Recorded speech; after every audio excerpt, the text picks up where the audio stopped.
Estás escuchando Kuyamato Radio, un programa de Japones Chido y Higashi Yoshino donde chismeamos sobre todas esas cosas que no pueden ser sino del Japón rural. Bienvenidos.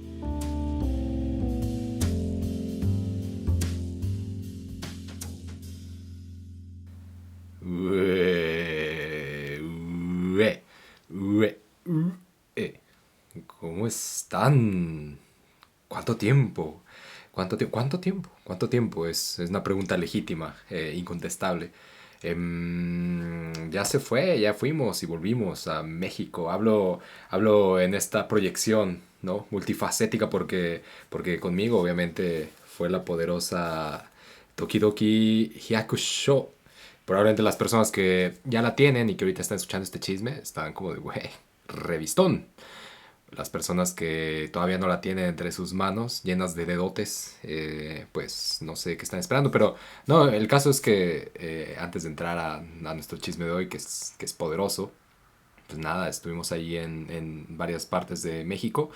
Estuvimos en la UAC, estuvimos en la mítica cafebrería Pessoa, y en la Facultad de Bellas Artes de San Juan del Río, etcétera. Y estuvo muy chidito, sobre todo fue muy chido hablar con la banda sobre la poderosísima Tokidoki Hyakusho. Si usted todavía no sabe qué es la Tokidoki Hyakusho, le platico. La Tokidoki Hyakusho es una revista bilingüe de español y japonés, de cuento y fotografía, en donde básicamente echamos chisme sobre los espacios rurales de México y Japón. Está muy chida porque no solamente pues, es chismecito acá sabroso, sino que de alguna u otra manera son los pobladores, son todos estos mundos campesinos diversos, quienes a través de la expresión artística cuentan sus historias, se apropian de sus historias, que luego pasa, ¿no? Clásico, clásico, que es como, ah, la historia ahí está, la historia está, no es ficción. La historia está ahí para que sea apropiada, ¿no? Para poderla contar cuantas veces sea necesarias. Y hay en esta revista un pequeño espacio para que eso acontezca, ¿no? Digamos que en proporción de los pobladores que participan aquí. Entonces, digamos que la Tokidoki Hakusho, pues permite a quien la lee ver un poco de eso, ¿no? Ver un poco de todos estos ritos celebratorios que acontecen en un lugar específico, pero también da la posibilidad de contrastarlos con otros lugares, ¿no? Con otros ritos celebratorios. Da la posibilidad de ver que la tierra no es necesariamente un espacio de trabajo, sino es territorio, ¿no? Territorio con mismas prácticas, con una lengua común, con experiencias comunes, etcétera. Entonces creo que la Tokidoki Hyakusho permite explorar, sobre todo a las personas que no que probablemente no tienen la posibilidad de proyectar esta diversidad, esta gran diversidad de los mundos campesinos, les permite echar un vistazo, ¿no? Y ojalá la Tokidoki Hakusho siga expandiéndose a más librerías, a más manos, a muchas personas.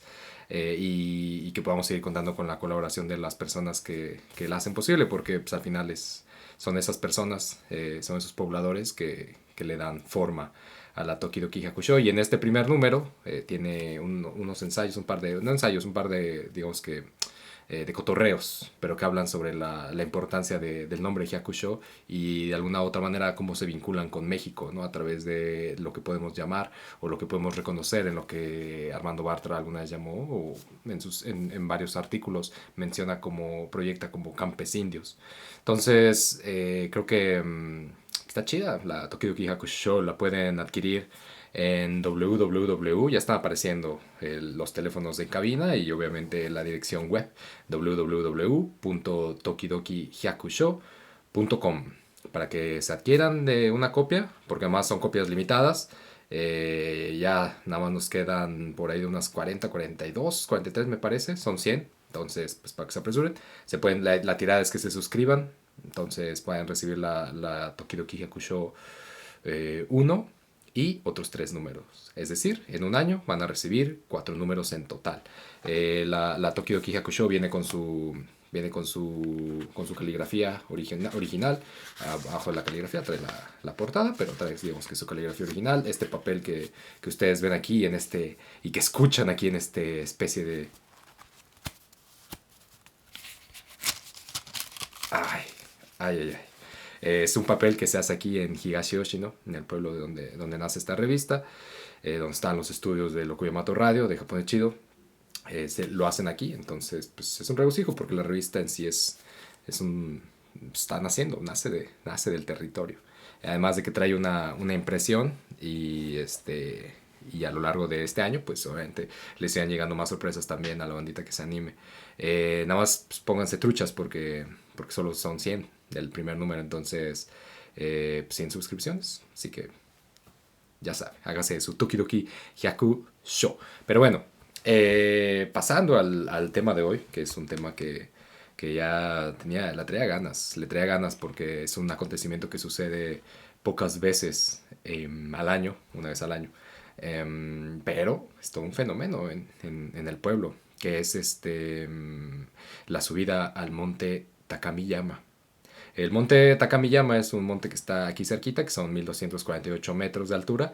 Usted igual dice, "Güey, el cerro que está aquí frente a mi casa está en lo mismo". Y sí, y es posible que sí. Es decir, no es necesariamente un montañón, ¿no? En comparación, el monte Fuji, por ejemplo, son 3776. Aquí, los datos aquí, hombre. Son 3776 metros de altura, ¿no? Entonces, pues un tercio del Fuji. Entonces, no es, digamos, que un montañón. Sin embargo, Takamiyama, digamos que la montaña de Takamiyama tiene un valor estético, histórico, que probablemente el monte Fuji no tiene. El monte Fuji, por supuesto que es el símbolo, ¿no? Es un símbolo muy moderno, es un símbolo, digamos, más reciente, pues está ubicado en esta parte del archipiélago. Pero Takamiyama, digamos que se volvió este vínculo muy estrecho entre los territorios ubicados en Kinki, ¿no? En lo que hoy conocemos como Kansai, Osaka, Kyoto, Nara, Wakayama, Hyogo, Shiga, etcétera, ¿no? Y cómo se conectaban estos lugares, cómo se conectaban estos lugares entre los santuarios sagrados o entre los templos sagrados o los territorios sagrados, como en este caso pudiera ser Kumano en Wakayama y el santuario de Ise, ¿no? En la prefectura de Mie. Entonces, digamos que Takamiyama y este paso, que es un paso de varias montañas, pues conectaba a estos territorios ¿cómo se dice? Con este peregrinaje, perdón. Y entonces digamos que le da una relevancia y sobre todo una profundidad histórica que, si bien el monte Fuji también pues, tiene lo suyo, es una construcción probablemente más reciente, ¿no? Y si no, pues bueno, quienes salgan a defender al Monte Fuji, pues que hagan que vayan desdoblando las repercusiones ancestrales del Monte Fuji en los menesteres y el chisme del Japón.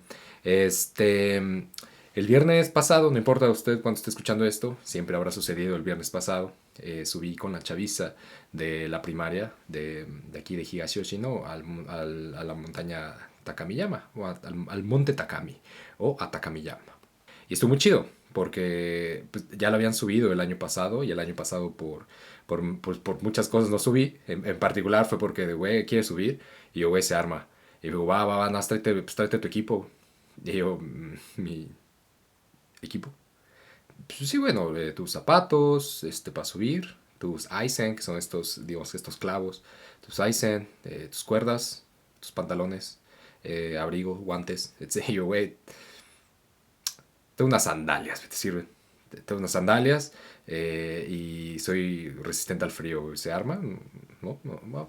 Y fue como, güey, no, pues por seguridad no, porque digamos que si hay algo muy famoso en el Takamiyama, en el monte Takami, es la cúspide nevada, ¿no? Porque hace mucho aire, digamos que en otra forma de decirlo, ese es el lugar donde da vuelta el aire, ¿no? Donde se cuela el chiflón. Entonces se forman patrones de hielo muy locos, muy locos. Y pues digamos que al menos para la última parte, si es necesario un equipo, pues al menos los zapatos, la protección para el frío, porque sí pega recio el aire, y digamos, y los clavos, el Aizen, los clavos para los zapatos, y es algo que se agradecería, ¿no? Si uno quiere caer por el desfiladero. Entonces el año pasado no subí, y este año fue como de, ahí viene Takamiyama, ¿se arma o qué? Y este año tampoco tenía nada, pero la banda de por aquí, pues, me prestó. Y además pasó que no había, la nieve justamente está cayendo ahora mismo mientras grabamos esto. Eh, pero en esa semana, el viernes que usted está escuchando, el viernes que ya pasó, al momento en el que usted está escuchando esto, no había caído necesariamente tanta nieve, entonces digamos que el paso estaba muy asequible, ¿no? Sin la expertriz. Entonces, pues nada, digamos que este ritual es algo que la chaviza hace cada año. Ahora, la chaviza de primaria tampoco es que sea demasiada, ¿no? Digamos que los grupos de primero y segundo, tercero y cuarto toman clases juntos, porque son muy poquitos. Y ya quinto y sexto por separado. Pero hay clases, por ejemplo, sexto son 2 niños, quinto son 3. Este, primero, segundo, tercero y cuarto, digamos que hay un poquito más. Pero son grupos muy pequeñitos. Entonces, digamos que juntarlos para subir la montaña, pues es parte de esta, pues como de esta ritualidad que es muy del pueblo. ¿No? Es algo que no es tan reciente, aunque se le ha dado también a ver, ha cambiado, pero era algo que ya sucedía desde los años 50, que es cuando se funda este pueblo. Y sucedía antes de la fundación del 58, que es cuando se funda el pueblo. Sucedió antes de la fundación, cuando digamos que la Takamiyama quedaba envuelto en par de comunidades que estaban ahí, particularmente Hirano. Entonces, digamos que la subida al monte Takami es algo que ha sido constante, que ha sucedido, pues no es necesariamente tan nuevo. Y sobre todo porque llegando a la conclusión de este programa, van a ver por qué ha sido tan relevante, ¿no? Digamos que subir al Takami-Yama. Quizá como nota, bueno, vamos primero con las imágenes sobre Takami-Yama y esta subida. Y yo les sigo platicando cómo está el chisme. Ponme las imágenes, gracias. Sí, eso, ahí, va, gracias. Ahí va, las imágenes. Digamos que este camino, este paso, toma muchísima relevancia porque si recordamos, vamos a situarnos en el archipiélago en los tiempos, ay güey, me mordí, en los tiempos antiguos. En los tiempos antiguos nos referimos a esos siglos 2 3 4 ¿no? Cuando digamos que el archipiélago empieza a tomar una estructura parecida a la de una comunidad gobernada por un sistema, ¿no? De códigos y demás, que además ya empiezan digamos que a reflejarse, ¿no? Si no en el territorio como tal, o sea, si no en su propia escritura, en su propia literatura, sí en las cuentas que dan otras culturas, sobre todo en este caso China y Corea, ¿no? Que es muy anacrónico decir China y Corea, pero digamos que para efectos de este programa vamos a decir China y Corea, pero ya aparecían estos grupos, ¿no? De control, sobre todo el de Yamato, que estaba en esta zona central del archipiélago, en Osaka, en Nara, Kioto, ¿no? Wakayama, esta parte empezaba a expandirse. Entonces, Takamiyama fungía como ese cruce entre Kyushu, que es la segunda isla más grande del archipiélago, Kyushu al oeste, esta zona de Kinki, de Kansai, y el santuario de Ise. Santuario de Ise es probablemente el santuario más importante dentro de la estructura del sintoísmo, probablemente el más importante dentro del archipiélago y probablemente el más importante digamos que en las distintas vinculaciones mitológicas e históricas. Entonces, digamos que todo este paso por Nara, por Kinki, fungía como un centro, pues un paso, ¿no? Un paso comercial, un paso festivo, un paso religioso y en la mitología lo que es el Nihon Shoki o el Kojiki aparece repetidas ocasiones, ¿no? Estas distintas figuras, divinas, estas deidades que de alguna u otra manera se relacionan con la estructuración de esta montaña en particular y de las cordilleras alrededor, ¿no? Recordemos, por ejemplo, que la conformación de las islas, pues, no es casualidad, ¿no? Está muy vinculada a los dioses. Y de hecho, la importancia de todas estas montañas recae en una particularidad, y es que el territorio japonés es más del 70% es montaña. Entonces, claro, ya lo hemos platicado en otros programas y pues nada más hace falta sumergirse ellos y no es, digamos, que el menester de este episodio, pero así como que pensar que el arroz ha sido la actividad central del archipiélago, pues es muy, pues no sé, yo le llamaría problemática, pero hay gente que no ve ahí un problema, yo le llamaría pues problemática, porque a partir de ahí se ha hecho una construcción identitaria muy compleja, pero en realidad el arroz no era una actividad tan así, sin embargo sí es un producto o un artilugio que ha servido para instaurar la ideología imperial, ¿no? Para conservarla, sobre todo para nutrirla, ¿no? La base mitológica parte mucho de ahí, también se vincula con el cerezo, pero digamos que esto es algo pues, más nuevo, si iba a decir más nuevón, pero me quedé ahí, más nuevo, bueno, etcétera. El caso es que digamos que el arroz ha fungido, pues tiene un rol, ¿no? Tiene un rol que no es casualidad, pero por encima del arroz, si nos fijamos en la geografía del archipiélago, las montañas, pues es eso, tienen un vínculo muy importante, ¿no? Y digamos que han sido el asidero del misticismo por mucho tiempo, al menos hasta donde mi cuate, gran cuate, un saludazo donde quiera que esté, San Yutencho III dijera que ese misticismo había sido ya desvanecido por el racionalismo occidental. Las montañas, sin embargo, son un caso, son un caso. ¿No? Les platico en general sobre las montañas y sobre la importancia, sobre lo simbólico que para mí tiene que la chaviza suba hacia la montaña, ¿no? Digamos que la construcción de la montaña puede darse en función de muchas cosas, ¿no? Las que más influencia han tenido han sido, digamos que las perspectivas de la religión y el folclore, ¿no? Dependiendo del tiempo, por supuesto.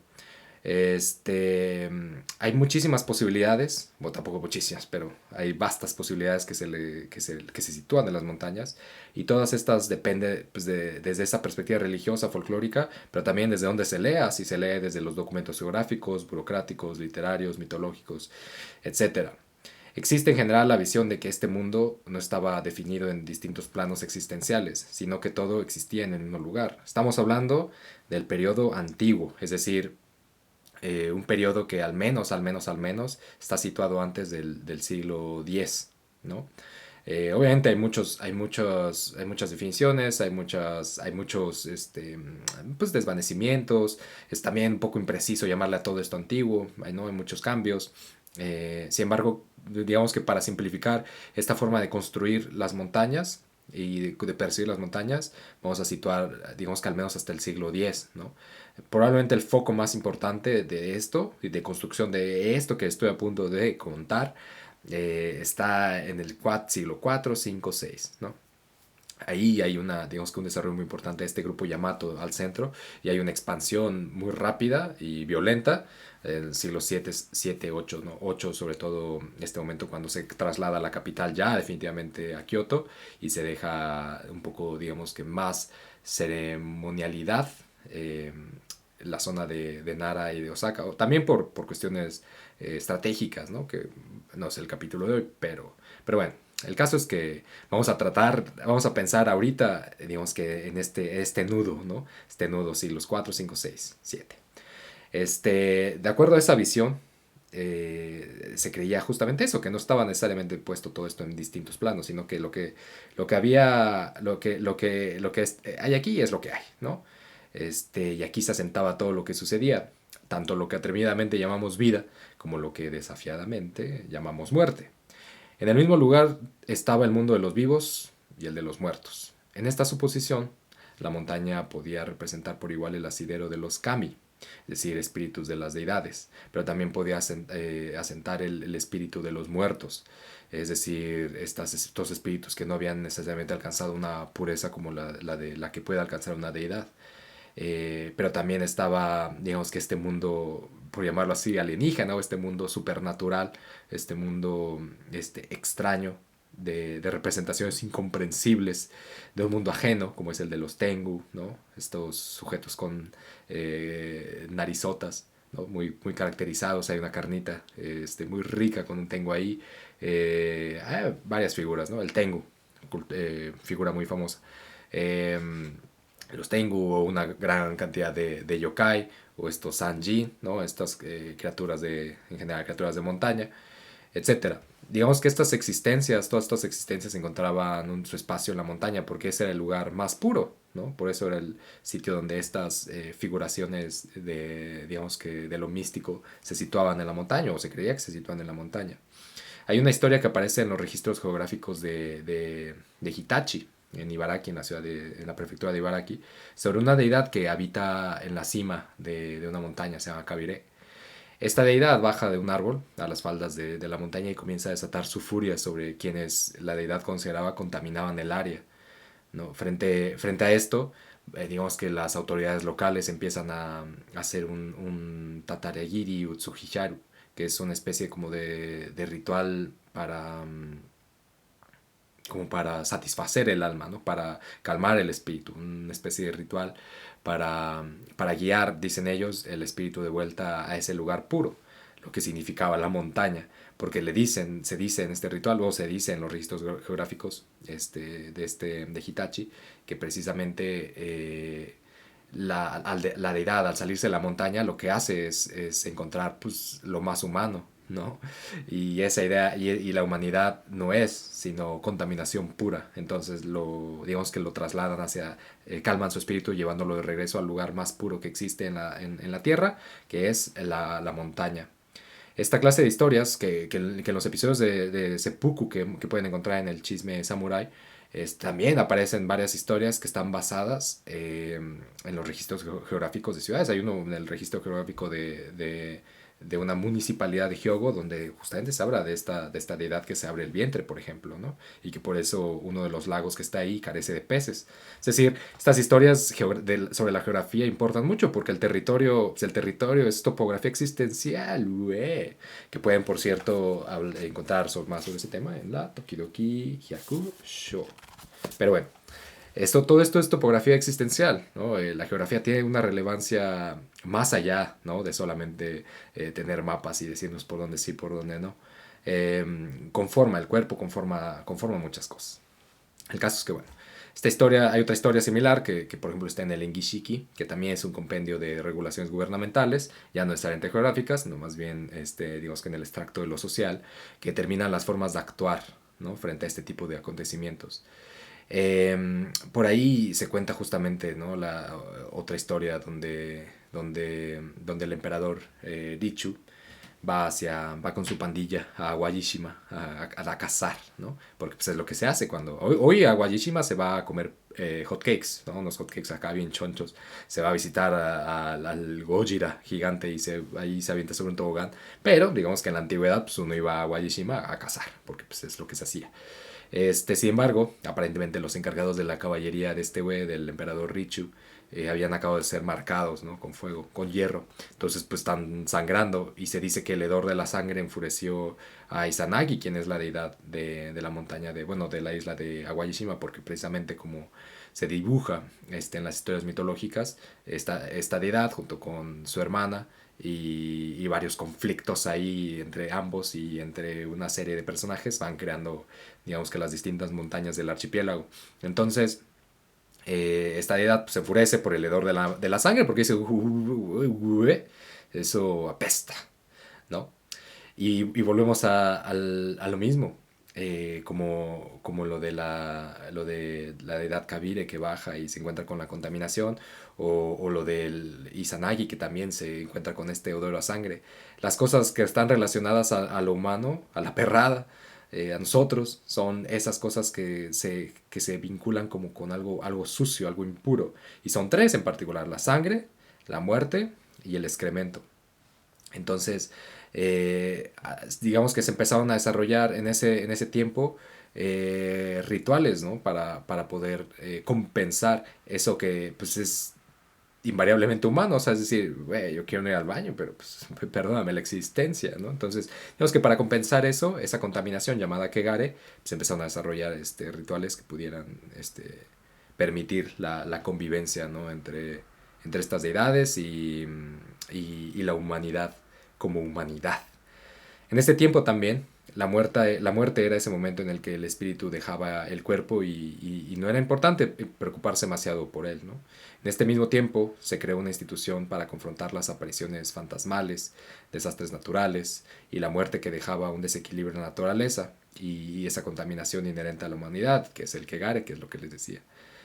Sin embargo, con este concepto de muerte o esta idea de muerte, lo que importaba no lo que importaba era tranquilizar a los espíritus, no necesariamente velar el cuerpo, sino era tranquilizar a los espíritus porque tras la muerte guardan un poder violento que tiene la capacidad incluso de dañar a seres vivos, ¿no? A quienes se quedan pues, todavía ahí en la pachanga, que es la vida. Entonces, el cuerpo como tal, los restos como tal, no era necesario, no era importante velarlos, no fungía dentro de, pero sí era parte vital procurar que los espíritus quedan tranquilos. De hecho, son muchas las historias que se recapitulan en las crónicas militares, donde se puede ver como esta distancia, ¿no? Este momento en el que para muchos guerreros no importaba el hecho de morir, ¿no? Porque había una reencarnación, había una forma, una posibilidad de regresar, pero se procuraba velar al cuerpo, se procuraba que no se apoderara a nadie del cuerpo. Esto es un cambio que vamos a ver después, ¿no? Es un cambio que empieza a romper con esta idea. Hay otras crónicas donde esto no figura así, donde no pasa nada, o sea, es decir, más bien cuando se mata a alguien, lo que se hace inmediatamente es velarlo, ¿no? Lo que se hace inmediatamente es hacer un rezo, hacer un ritual, hacer algo que pueda procurar. De hecho, cuando se llevan las cabezas cortadas, normalmente, que era lo que pasaba, se llevan las cabezas cortadas, había un ritual para limpiarlas antes de presentarlas, ¿no? Como prueba de victoria. Porque era eso, o sea, al final es como, güey, si hay algo que no quiero aquí, es un plato de papaya. Pero si hay otra cosa que no quiero aquí, es alguien enojado, un espíritu enojado. Esas dos cosas, no, no, do. Entonces, bueno, digamos que estas son un poco como más o menos el panorama, ¿no? Que se desdobla en torno a la importancia sobre todo de la pureza, ¿no? Que fue probablemente la palabra más utilizada, yo creo, en ese tiempo, ¿no? La importancia de la pureza, la importancia de separar, ¿no? De poder generar un espacio seguro para las deidades, para los espíritus. Y ese espacio seguro siempre fue la montaña, el lugar más alto en la tierra, ¿no? El lugar, digamos que más alejado de la humanidad, la montaña, los picos de la montaña. Para la Edad Media, digamos que el budismo ganó terreno y la idea de tierra pura se asentó en el archipiélago. Y cuando eso sucedió, pues todo se transformó. Esto pasa, particularmente tiene mucho peso en los siglos del siglo X al XII. Es muy visible y es muy visible por lo que les decía, por este tipo de crónicas militares, ¿no? En particular el Heike Monogatari, que es digamos que probablemente junto con el Taiheki, pero más el Heike es esa crónica militar pues, por excelencia, ¿no? La que uno se echa pues un jueves en la tardecita con su café. También está el Hogan, hay más.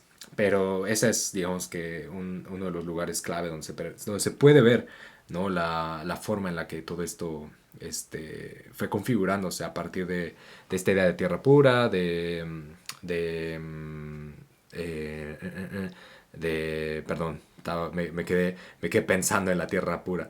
En la tierra pura, en otras conformaciones, digamos que de la cosmovisión, como pues, puede ser el infierno, puede ser el inframundo, ¿no? Puede ser el paraíso, puede ser la misma construcción del cielo, que no es lo mismo que la tierra pura.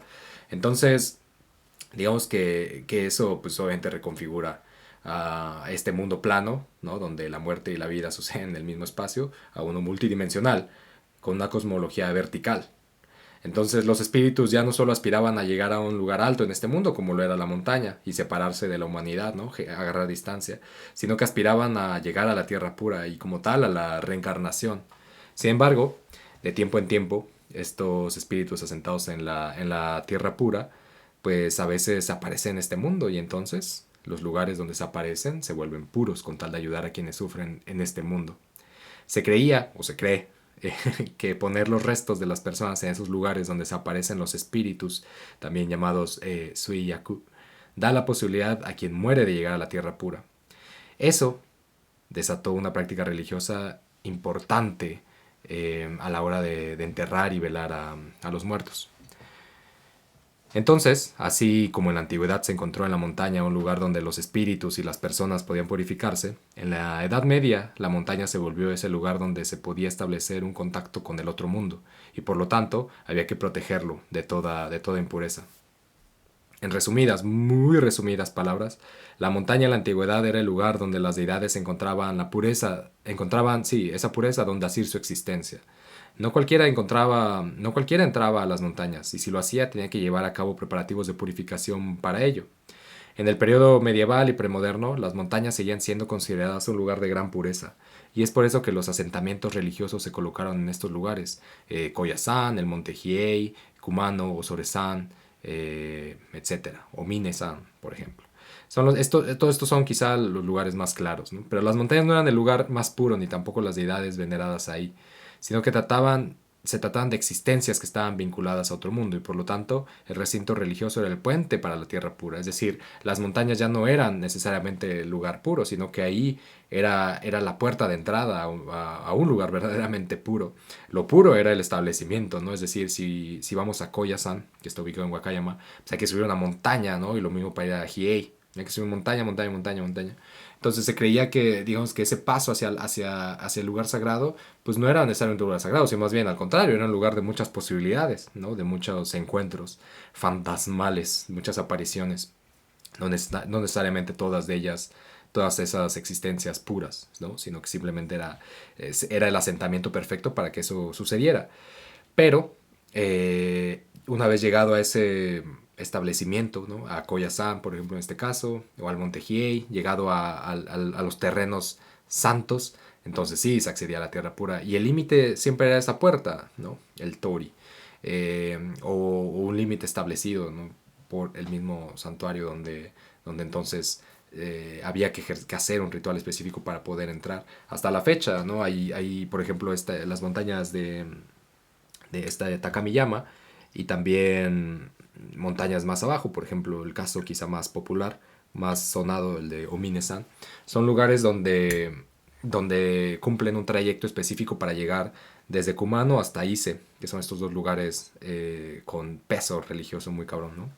Entonces, pues muchas personas que cumplen este peregrinaje por distintos templos, hay distintos tiempos, o sea, puede ser una semana, puede ser 2 semanas, hay gente que incluso lo hace en 3 meses, perdón, porque no solamente son estas zonas, sino que se puede hacer desde Shikoku, que son esta pequeña isla pegada entre la isla principal, junto a Wajishima, Shikoku. Se puede hacer este tránsito y se cruza hasta Kansai y se va hasta Ise, ¿no? Es decir, hay varios, pero digamos que para poder subir hay que purificar el cuerpo, ¿no? Hay que limpiarlo, hay que prepararlo, ¿no? Porque el cuerpo es lo más sucio que hay, sucio, sucio, sucio. Y de hecho, en esta polémica, y que es algo que lo platicaremos en otro episodio, aunque bueno, se ha platicado ya se ha platicado, y se platicó en el de ritual de nacimiento, pero digamos que el cuerpo de la mujer era un, ¿cómo decirlo? Era un espacio, un lugar donde acontecían muchos procesos de contaminación para estos recintos, ¿no? Dos en particular: el nacimiento, ¿no? La placenta, y la sangre, ¿no? La menstruación. Esto pues, hasta la fecha, por ejemplo, Omine-san es un lugar donde las mujeres no pueden acceder, ¿no? Hay un lugar, hace un letrero en la entrada gigante que dice que no se permite. Y esto aún siendo patrimonio cultural de la humanidad, lo cual deja ahí una pregunta, ¿no? Como una, pues sí, una como de, ¿qué pasó? ¿Qué pasó? ¿Pero qué pasó ahí? ¿No? ¿En qué momento pasó? ¿Cómo se arregló eso? Pero ahí está, ¿no? Había otros lugares, lo mismo Takamiyama, mismo Koyasan, ¿no? Hiei, donde no se permitía y hoy se permite. Han ido cambiando, ¿no? Han ido cambiando. Y no es como han ido cambiando en los últimos años, ¿no? Se han ido cambiando en siglos, ¿no? Se han ido transformando. Había lugares llamados justamente en Kiridera donde las mujeres precisamente iban y se desprendían de una relación con la sociedad. Muchos de ellos eran lugares establecidos en las montañas, lo hemos platicado también. Lo pueden leer también, la Tokidoki Hyakusho. Sin embargo, es eso, o sea, es decir, en el cuerpo habita esta complejidad impura, ¿no? No solamente en las mujeres, en los hombres, en el cuerpo humano. Entonces, para acceder a las montañas, se dice que en los hombres existía esa posibilidad, ¿no? De limpiar el cuerpo y acceder, para las mujeres no. Y eso es algo que, pues, que también tiene pues, mucho que explorar, mucho que indagar, que no es el tema de hoy, pero se cotorrará de eso, pero digamos que la posibilidad de purificar el cuerpo no estaba puesta para las mujeres, ¿no? Estamos hablando de este momento histórico en el siglo XIV, XV, conforme empiezan estos cambios importantes del siglo X, XI, XII, que les decía en principio, hasta que se va desarrollando, y en el periodo Edo, siglo XVII pues hasta el XIX, que digamos que se reestructura y se asienta, ¿no? Una forma muy específica de ver las cosas. El periodo Edo sobre todo se refuerza con la idea del confucianismo, ¿no? Donde pues básicamente es un sistema encabezado por el emperador, quien es el padre de familia, y esa misma estructura familiar, donde el líder es el padre, pues va descendiendo, ¿no? Entonces, esa misma estructura pues, se amplifica, ¿no? Resuena a través de los distintos santuarios, de los distintos templos, y propicia que esta idea agarrada de pinzas y de esas pinzas que llevan como un año bajo el sol, que están amarillentas y que se te truenan cuando medio la tocas. Están agarradas en esas pinzas, ¿no? Esta idea de que, o esta suposición de que el cuerpo de la mujer tiene una contaminación inherente, ¿no? Entonces, digo, será cosas que hemos en la Tokidoki Hyakusho, por insistir, ¿no? Aquí, pues porque es la chamba. En la Tokidoki Hyakusho, mi texto en particular explora un poco por ahí, tira por ahí. Entonces, digo, es un tema por el cual, del cual hablaremos en otro momento. Pero bueno, las montañas, digamos que son un lugar de misticismo, ¿no? En mucho sentido. En la modernidad, después de este periodo Edo, donde se asientan, digamos que muchas de las estructuras, cambió porque cambió en el sentido en el que han cambiado muchas cosas, que es el sistema económico, ¿no? La llegada del turismo, sobre todo la llegada del turismo, la amplificación, ¿no? de estos espacios remotos como algo accesible de pronto, ha generado un cambio estrepitoso en la forma de ver las montañas, de entenderlas, ¿no? Pues hoy en día es pues muy asequible, ¿no? Vamos a subir la montaña, ¿no? Y tienes a un montón de banda viajera que llega a Takamiyama, la sube, la baja, se mete al onsen y es un paquete, es un kit turístico muy chido, pega, ¿no? Subes a los trenes y ahí es como visita Koyasan, ¿no? Y visita Takamiyama, ¿no? La experiencia de la nieve y se va desarrollando así, ¿no? Se va generando un negocio en torno a ello. Y no solamente la montaña como montaña, los santuarios han hecho lo mismo, ¿no? Con el Omiyamairi, que está el capítulo de Omiyamairi o Ritual de Nacimiento. Con el tondo, con muchas cosas, se van volviendo, van dejando, digamos que de lado estos rituales, van dejando de lado ese velo que está puesto precisamente para acentuar lo mágico, ¿no? El misticismo de distintos procesos, y le van dando formas, las van tallando, ¿no? Digamos que les van quitando ese velo mágico, ese velo sorpresivo, ¿no? Y las van dejando de una manera que se puedan consumir, ¿no? Eso ha pasado, ¿no? Un caso yo creo que quien lo ejemplifica muy bien en su trabajo es el mangaka Atsugi Yoshihiro. No sé, ya me canso, sí me canso de hablar de él, porque sí es Suge. No, pero bueno, Suge tiene muchos trabajos donde digamos que el centro es el viaje a la montaña, ¿no? El viaje al campo. Autor central, yo creo que en este tema, en los años 60, 70, 70 cuando se desdobla la campaña Discover Japan, digamos que reapuntala la reedición de las crónicas, bueno, del Tono Monogatari de Yanagita Kunio, ¿no? Que es como que es su muchacho, un señor, ya falleció, pero que apuntaló los estudios folclóricos en 1905. Se recapitula su texto o se reedita su texto en los años 30, en los años 70 y actualmente se está volviendo pues, a hacer ruidillo, ¿no? Ojo, siempre va de la mano como de un poco de este intento por revivir un supuesto espíritu de lo japonés, ¿no? No pondría necesariamente todo el tono Monogatari tiene sus cosas chidas, pero tiene también sus detalles. Yanagita Kuno lo tiene, ¿no? Se ha hablado de hablé de esto también en lo del ritual de nacimiento y en el episodio de la Tokidoki Hakusho. Se ha hablado. El caso es que, bueno, digamos que la modernidad pues, ha reconstruido, ¿no? La forma de ver las montañas. Y creo que uno de esos fenómenos que permanecen en este tránsito, pues es precisamente subir la montaña con la chaviza, ¿no? Es parte de esta importancia, ¿no? De asentar la identidad en la bandita hoy en día, ¿no? Pero ya no solamente como esta es parte de tu tierra, sino que de una manera u otra, verdaderamente la población de aquí está determinada por las montañas. Antes ya estaba determinada por este paso, ¿no? La gente que vivía aquí, la gente que cruzaba por las montañas estaba determinada, sus formas de vivir están determinadas por la montaña. La montaña no era una montaña, la montaña era el hogar, ¿no? Las casas se levantaban del suelo de ahí, ¿no? Es decir, si eran de madera es porque la montaña estaba repleta de madera, si eran de tierra era porque la montaña era terracería pura, ¿no? Si eran de casas de piedra o apuntaladas con piedra es porque esto lo vemos, suena muy así, pero lo vemos por ejemplo al norte, donde está Osoresan, ¿no? Osoresan son estas montañas de piedra, piedra, piedra, ¿no? Y las casas son así, o sea, las casas es pura piedra, ¿no? Las paredes, claro que tienen algo de madera, pero digamos que son la estructura de las casas, la estructura de todo, de la vida, está determinada por la geografía, por la tierra, mucho.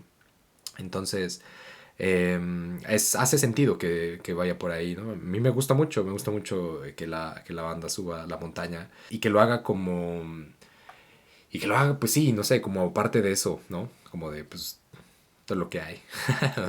No esto es lo que hay, sino esto nos conforma, ¿no? O sea, está determinando nuestras posibilidades y ha determinado muchas de las cosas que suceden que nos han dejado estar aquí, ¿no? El paisaje como tal, y es de ida y vuelta, porque el paisaje como tal que podemos ver no, que tampoco apareció de la nada, ha sido manipulado, ¿no? Y es importante que la población que vive aquí encuentre ese vínculo con lo que está transformando, ¿no? Desde hace mucho tiempo.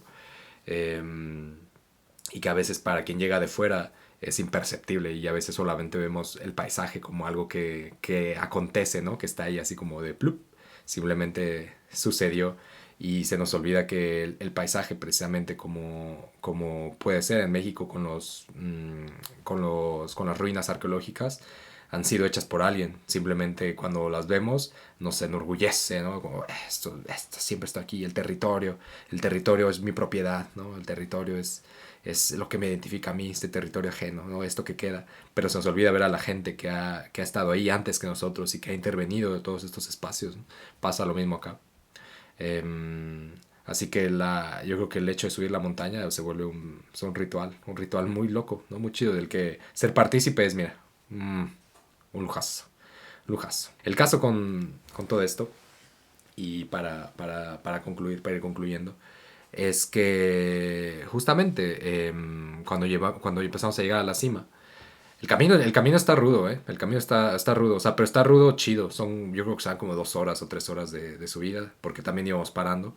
Digamos, pues venían una chaviza importante de 5 6 8 años. Entonces, pues se iba a cierto paso. Había infantes de 10 años, 11 años, pero en general, pues, digamos que sea el rango, ¿no? Pues al final chaviza primaria. Ellos iban liderando, ellos iban marcando el ritmo, entonces se vuelve un trayecto muy chido, ¿no? Muy chido con otro ritmo, el ritmo de ellos, ¿no? Es que es algo diferente. Está muy cagado irlos escuchando chismear, ¿no? De qué habla la chaviza cuando sube la montaña.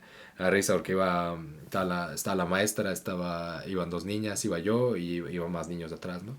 Y es como, maestra, ¿tiene novio? Es como güey, pasa en las series, pasa en la vida real, pasa en TNT. O sea, me da mucha risa. Se ve que sí, ¿verdad? Se ve que sí, ¿verdad, Miss? Sí, Miss, y así, todo, como, ya, Miss, cuéntenos. Y me desplazo y estaba el profesor, el Mairo, estaban 2 niños, ¿no? Profesor, ¿usted tiene novia? Y yo, estos güey, coches, qué morrillos, ¿no? O sea, lo mismo, lo mismo. Este, iba también el mítico TK, Fukui-san, que puede encontrar las fotografías en la Tokyo Kihaku Show de su trabajo, pero digamos que conforme vas subiendo vas viendo esos trayectos cómo va cambiando, ¿no? Va cambiando, se va transformando mucho la montaña. Se dice que en esa montaña el emperador Jinmu, que es el nieto de Amaterasu, cruzó de Kumano a Ise, y por eso es que digamos que conforme fue avanzando el tiempo en este periodo antiguo y luego en el periodo medieval y luego en el moderno, se quedó establecido como el camino sí o sí para transitar el peregrinaje entre Kumano e Ise por esa historia, porque Jinmu estuvo ahí. Entonces tú vas subiendo y vas viendo estos señalamientos, ¿no? Como de, güey, esta piedra la tocó Jinmu. Y es como, güey, loco, güey. Y si tú avientas piedritas y le das a esa piedra que está lejana allá, se dice que vas a tener un descendiente. Y de, güey, loco, güey. ¿No? Entonces digamos que está muy chido. La montaña no cambia, ¿no? Aparentemente. Aunque sí cambia, se transforma. La montaña es vida por sí misma. En la montaña está sucediendo muchas cosas. Em, el caso es que cuando llegamos a la cima, lo que tú ves cuando llegas a la cima se va abriendo, ¿no? El camino hacia el desfiladero. Ves las hojas de los árboles que quedan, los que tienen hojas, dobladas, ¿no? Como agujas hacia los barrancos. Ves este hielo colgando, ¿no? Así con estos patrones como, pues sí, como dardos, ¿no? Apuntando hacia el suelo, hacia el vacío. Y se va abriendo, se va abriendo, se va abriendo, se va estrechando el camino, se va estrechando el camino, pero se va abriendo los árboles, se va abriendo los árboles y queda visto así hasta el fondo, precisamente un santuario, ¿no? Un santuario chiquitito, chiquitito, chiquitito, chiquitito, que está dedicado a la deidad de la montaña, que en este caso es la deidad del emperador Jimmu, porque es él quien de alguna manera le da la relevancia a la montaña, le da la existencia, ¿no? Entonces, cuando llegas allá y de repente todo lo que queda, lo que se aparece es ese santuario, no sé, da una sensación justamente como de, güey, güey, el otro mundo está a una piedra de distancia. Estoy aquí, llévame ya, llévame, Jimu. Está chido. Está muy chido, pega el frío muy cabrón. Es un reto no querer ir al baño. Eso es un reto. Obviamente un reto que no vences. Como siempre llega un momento en el que dices, güey, al carajo al baño. Está muy chido, altamente recomendado para la banda que cruce por acá, que esté por aquí, que vengan a visitar Takamiyama aquí en Higashi Oshino, que suba a Higashi Oshino, que suba a Takamiyama, que suba a otras montañas, que vaya a explorar, y que cuando lo suba tenga en cuenta eso, ¿no? Esa transformación que ha sufrido la montaña y cómo digamos que esta veneración al otro mundo sigue presente ahí, ¿no? Sigue presente, y que hay una comunidad, hay una población específica que se ha vuelto parte de esas montañas, ¿no? Una población que en el momento, en el tiempo, ha quedado relegada como una población en muchas ocasiones estigmatizada precisamente por habitar la montaña, ¿no? Porque es el lugar donde habitan espíritus de otro mundo, para una parte de la cosmovisión que ve en el archipiélago todavía, ¿no? Esos diferentes lugares de existencia, como este mundo, la tierra pura y demás. Entonces es muy loco, es muy loco, es muy loco. Así que, pues nada, eh, echen un vistazo a Takamiyama, echen un vistazo a la Tokidoki Hyakusho y pues nada, agreguen este canal a su lista de cosas por hacer todos los días. Este, Les mando un saludazo muy profundo a las personas que estuvieron comentando para mandar saludos a través de estos medios. Pero aconteció que mi celular tuvo pues nada, desvarió y todos esos comentarios quedaron en algún lugar de la web. Así que desde el fondo de mi corazón les mando una disculpa. Pero sí les mando un agradecimiento perpetuo a todas las personas que han estado escuchando Japonés Chido desde hace 2 años hasta ahora, que están escuchando el Lokuyamato Radio y que nos siguen. Habrá cositas, muchas cositas, muchas cositas. Pero por lo pronto sí estaría chidito que nada, escuchen más sobre la Tokidoki Hyakusho en el episodio de Tokidoki Hyakusho, que sea el anterior a que se metan a la página a revisar más sobre la Tokidoki, que se suscriban a la Tokidoki y que nada, que echen chisme sobre todas estas cosas que no pueden ser sino japonesas. Les dejo con una cancioncita, ya nos vamos, se cumplen los 50 minutazos de nuestro programa. Les dejo una canción rololón de Bish que se llama Star. Esto fue Oyamato Radio, un programa de japonés chido y Higashi Yoshino donde chismeamos sobre todas esas cosas que no pueden ser, sino del Japón rural. Gracias y se quedan con Bish. Bye.